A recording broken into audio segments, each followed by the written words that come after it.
Hello बच्चों, welcome to nursing विज्ञान। आज का हमारा टॉपिक है टाइफाइड, जिसको हम एंटेरिक फीवर भी कहते हैं। वीडियो देखने से पहले हमारे चैनल को सब्सक्राइब कर लो, ताकि आपको अगली वीडियो जब हम अपलोड करेंगे तो आपको नोटिफिकेशन आ जाएगा और आपको सारी वीडियोस देखने मिलेगी। अगर आप CHO का प्रिपरेशन कर रहे हैं या फिर नॉर्सेट का प्रिपरेशन कर रहे हैं तो ये वीडियो आपके लिए बहुत इंपॉर्टेंट है। कम्युनिटी हेल्थ से भी क्वेश्चंस पूछे जाते हैं और CHO में तो बहुत बहुत ज़्यादा वेटेज है और बहुत इंपॉर्टेंट टॉपिक है टाइफाइड। तो शुरू करते हैं। वीडियो अगर आपको अच्छी लगेंगी तो प्लीज़ लाइक करिए, शेयर करिए एंड सब्सक्राइब ज़रूर करिए। शुरू करते हैं। टाइफाइड को हम एंटेरिक फीवर भी कहते हैं। Typhoid is also known as enteric fever. अब एंटेरिक नाम दिया है तो एंटेरिक किससे रिलेटेड है? GIT, gastro intestinal tract. और fever means you know very well, fever infection हो जाएगा ब्लड में तो फीवर आएगा। सो डेफिनेशन क्या है वो देखते हैं। Typhoid is acute systemic infection. Typhoid क्या है? ये एक एक्यूट सिस्टेमिक इन्फेक्शन है। कॉज्ड बाय, किसकी वजह से हो रहा है? साल्मोनेला टाइफी की वजह से हो रहा है। साल्मोनेला टाइफी क्या है? ये एक बैक्टीरिया है। Characterised by prolong fever. Prolong fever means लंबे समय तक फीवर रहेगा। एब्डोमिनल डिस्कम्फर्ट एंड कॉन्स्टिपेशन और डायरिया, ये सिम्टम्स प्रेजेंट रहेंगे अगर पेशेंट को टाइफाइड है तो। सो क्या थी definition? Typhoid is an acute systemic infection caused by Salmonella typhi, characterised by prolong fever, abdominal discomfort and constipation और डायरिया। डायरिया भी इसमें स्पेसिफिक कलर का रहेगा, pea soup diarrhoea. Pea soup diarrhoea present रहेगा। अगर exam में question आता है तो वो टाइफाइड से रिलेटेड रहेगा। अभी एजेंट की बात करेंगे तो एजेंट कौन सा है? कौन सा एजेंट कॉज कर रहा है infection? Salmonella typhi. Salmonella typhi ये ग्राम नेगेटिव बैक्टीरिया है, ये भी बहुत इंपॉर्टेंट है। उसके बाद है mode of transmission. Mode of transmission कैसा है? इनडायरेक्ट ट्रांसमिशन है। Route faeco oral route, contaminated food, milk और वाटर। ये कैसा रहेगा? फीको ओरल रूट के थ्रू इन्फेक्शन होगा, मीन्स इनडायरेक्ट कॉन्टैक्ट है, डायरेक्ट नहीं है, पर्सन टू पर्सन नहीं है। फीको ओरल रूट से कंटेमिनेटेड फूड, मिल्क, वाटर, इन सब से ट्रांसफर होगा। इंक्यूबेशन पीरियड की बात करेंगे, 7 से 14 दिन, 7 to 14 डेज इंपॉर्टेंट है। सो अभी हम देखेंगे पैथोफिजियोलॉजी।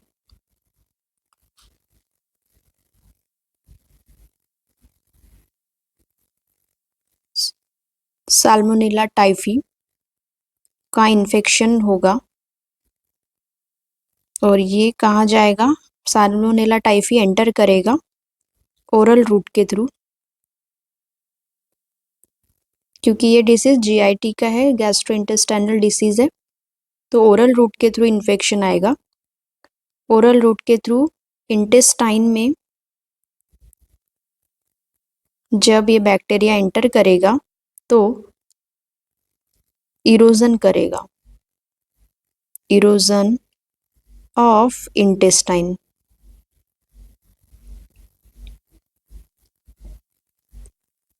इंटेस्टाइन में इरोजन होगा। इरोजन जब होगा तो पेयर पैचेस बनेंगे, पेयर पैचेस बनेंगे मीन्स जो बैक्टीरिया है वो छोटे छोटे होल करेगा इंटेस्टाइन में ब्लड में एंटर होने के लिए, और ये कहाँ जाएगा? ब्लड में एंटर होने के लिए पेयर पैचेस बनाएंगे। और इधर एक साइड क्या होगा, मोटिलिटी इंक्रीज हो जाएगी, मोटिलिटी इंक्रीज हो जाएगी इंटेस्टाइन में, और उसकी वजह से क्या होगा, डायरिया देखने को मिलेगा। इधर डायरिया देखने को मिलेगा और इधर साइड इरोजन ऑफ इंटेस्टाइन हो जाएगा। फिर पेयर पैचेस बनेंगे, छोटे छोटे होल करेगा माइक्रो ऑर्गेनिज्म ब्लड में एंटर होने के लिए, ब्लड में एंटर हो जाएगा। और उसके बाद स्किन में जब इन्फेक्शन स्प्रेड होगा तो क्या देखने को मिलेगा, रोज स्पॉट देखने को मिलेगा। और सेप्सिस मीन्स इन्फेक्शन होगा ब्लड में, और उसकी वजह से क्या आएगा, फीवर आएगा।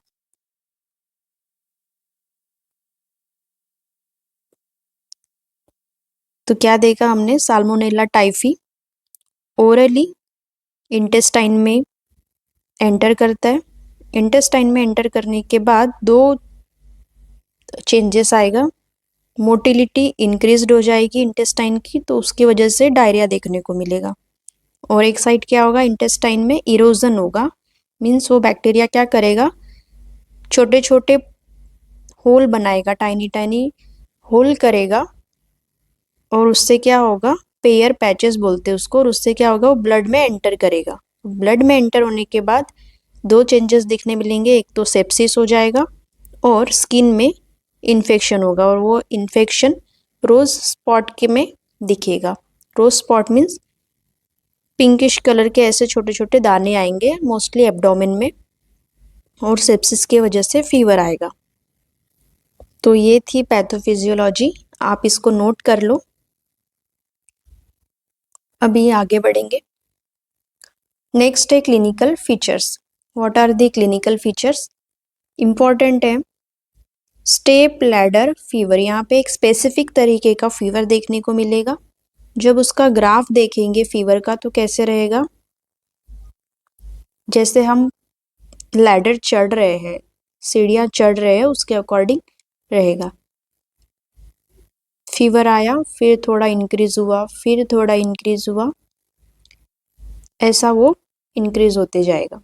तो इस तरीके का ग्राफ देखने को मिलेगा फीवर में, इसलिए उसको बोला है स्टेप लैडर फीवर। हेडेक होगा पेशेंट को, मलेज रहेगा, रिलेटिव ब्रैडी कार्डिया रहेगा। रिलेटिव ब्रैडीकार्डिया इंपॉर्टेंट सिम्टम है, और इसको फैजेट साइन भी कहा जाता है। रिलेटिव ब्रैडीकार्डिया क्यों बोला जा रहा है, क्योंकि जनरली जो फीवर होता है, फीवर में मोस्टली टैकीकार्डिया प्रेजेंट रहता है, टैकीकार्डिया प्रेजेंट रहता है। बट टाइफाइड में क्या प्रेजेंट रहेगा, ब्रैडीकार्डिया, इसलिए उसको बोला है फैजेट साइन भी बोला जाता है इसकी वजह से। तो आपको ये नोट रखना है, रिलेटिव ब्रैडीकार्डिया। उसके बाद पेशेंट को हाई फीवर रहेगा। Next important, rose spots on abdomen में रहेंगे। उसके बाद और कहाँ स्प्रेड होगा, थोरैसिक कैविटी में भी देखने को मिलेगा। एब्डोमेन पेन रहेगा, कॉन्स्टिपेशन रहेगा, कॉमन सिम्टम है ये। पी सूप डायरिया रहेगा, डायरिया तो रहेगा बट कैसे डायरिया रहेगा, पी सूप डायरिया रहेगा। टंग कैसी रहेगी, कोटेड रहेगी, और इन्फेक्शन अगर बहुत ज़्यादा स्प्रेड हुआ है, ट्रीटमेंट नहीं हुआ है, तो हिपैटोस्प्लीनोमेगैली भी रहेंगी, हिपैटोमेगैली एंड स्प्लीनोमेगैली भी प्रेजेंट रहेगी।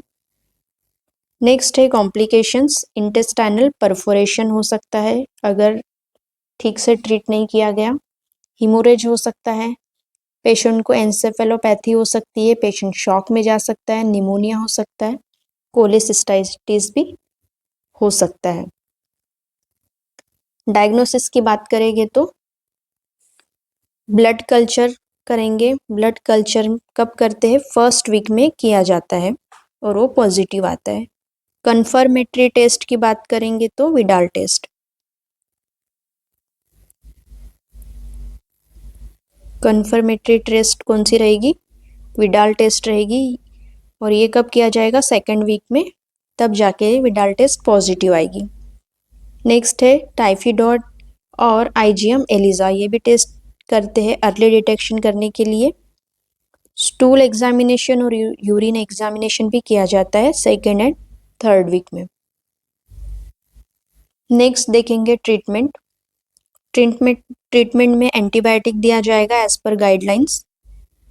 सेफ्ट्रियाक्सोन ये DOC है, means drug of choice, drug of choice in typhoid. अगर एग्जाम में पूछा जाता है कि कौन सा ड्रग है तो कौन से एंटीबायोटिक बताओगे? सेफ्ट्रियाक्सोन। एजिथ्रोमाइसिन भी दिया जाता है, सिप्रोफ्लोक्सासिन भी दिया जाता है, बट ड्रग ऑफ चॉइस रहेगा सेफ्ट्रियाक्सोन।